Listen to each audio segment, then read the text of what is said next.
Millions of years ago, long before the rise of cities, language, or metal tools, the Earth was a wild and untamed place. Towering forests blanketed vast regions, rivers carved deep valleys through ancient rock, and herds of massive beasts roamed the open plains. In this primal world, a small tribe of early humans wandered the land in search of food, shelter, and safety. They knew no written words, only the language of gestures, sounds, and instinct, passed down through countless generations. Survival was not a given. It was a daily trial against hunger, predators, and the whims of the changing climate. The leader of this group was a man named Karen. At 30 winters old, he was strong and battle-scarred, skin darkened by years under the relentless sun, his eyes sharp and constantly scanning the horizon for signs of danger. Karen was more than a hunter. He was the living memory of the tribe, carrying stories of old hunts, sacred places, and the lessons of those who had walked the land before them. Under his guidance, 30 souls traveled together, hunters, gatherers, elders, and children who clung to their mothers as they marched. One cold morning, as mist hung low over the grasslands, Karen led his people away from the valley they had called home for 4 moons. Food was growing scarce, and the water in their stream had turned shallow. He knew that far to the east lay a great river where, in the dry season, bison and giant deer came to drink. That path was dangerous. It wound through the hunting grounds of saber-toothed cats, packs of giant hyenas, and other predators that saw humans as prey. Karen relied on his experience. The bend of grass showing a recent trail, the alarm calls of birds hinting at movement, the faint scent of a predator carried on the wind. The journey took them through an ancient forest where trees rose like pillars to the sky, their roots twisting through the damp earth. Sunlight filtered through the canopy, painting the ground with shifting patterns. Here Lura, Karen's mate, led a group of women in foraging. They searched for berries, roots, and edible leaves, their eyes always alert for the flicker of scales in the undergrowth or the silent shadow of a stalking cat. In one clearing, they found a massive beehive clinging to a fallen tree. With smoldering sticks, they smoked the insects into retreat, claiming the golden honey inside, a precious source of sweetness and energy in their harsh world. When they reached the river 3 days later, its waters glistened under the pale sun. The hunters prepared their weapons, long wooden spears tipped with sharpened stone points, bound tight with plant fiber and sealed with sticky resin. The hunt was always a gamble. A kill meant life for the tribe. A failed attempt could mean injury or death. They waited in silence, crouched among the reeds, as the distant rumble of hooves grew louder. A herd of giant elk emerged from the mist, their antlers like sprawling branches. Karen gave the signal.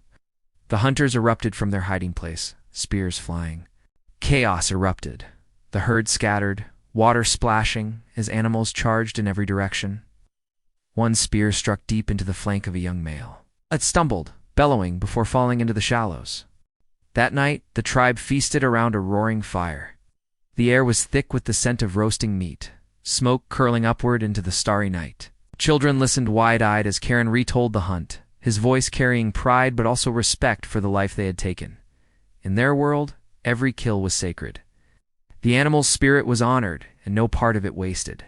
The hide would become clothing and shelter, the bones, tools, and weapons, the tendons, strong cords for future hunts. But peace never lasted long in the ancient world. The next morning, as they prepared to move further upriver, they found tracks in the mud, large, round, and fresh. A saber-toothed cat had passed nearby, perhaps drawn by the scent of blood. Karen ordered the group to stay close and keep the fires burning at night. The tension was constant. Even as they worked, laughter was rare, replaced by the habit of glancing over one's shoulder. One evening, as the sun dipped low and painted the water in gold, a scream shattered the stillness. A young gatherer named Sula had wandered too far from the group. By the time Karen and the hunters reached her, the air was thick with the musk of the predator. They found claw marks on a tree and droplets of blood leading into the shadows. Sula was gone. That night, the fires burned higher than ever, and the tribe huddled close, knowing the beast was still out there. Days turned into weeks, and the journey east became a test of endurance. Storms lashed the plains, lightning setting trees ablaze in the distance. They crossed rocky ridges where the wind howled like the cries of spirits, and forded streams where crocodiles lurked beneath the surface. Through it all, Karen held the group together, his voice steady even when fear gripped them. One fateful morning they came upon a valley unlike any they had seen before. Towering cliffs rose on either side, and at its heart lay a vast lake, its waters steaming in the cool air. Strange plants grew along its shores, ferns taller than a man, flowers with colors they had never known. Game was plentiful here, and the predators, for now, seemed distant. For the first time in many moons, they could rest. The tribe built temporary shelters from branches and hides, their fires sending smoke spirals into the sky.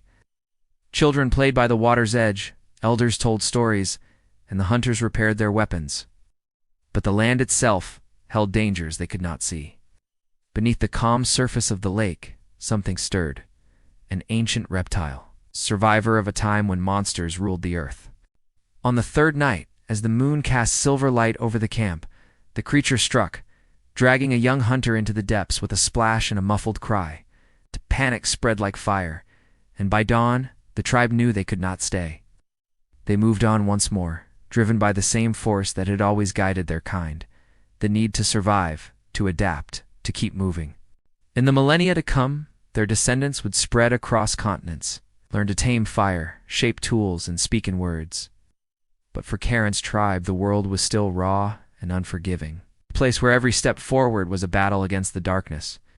And yet, as they vanished into the morning mist, one thing was certain. The spirit of survival burned bright within them. It's an unbroken flame that would one day ignite the dawn of humanity itself.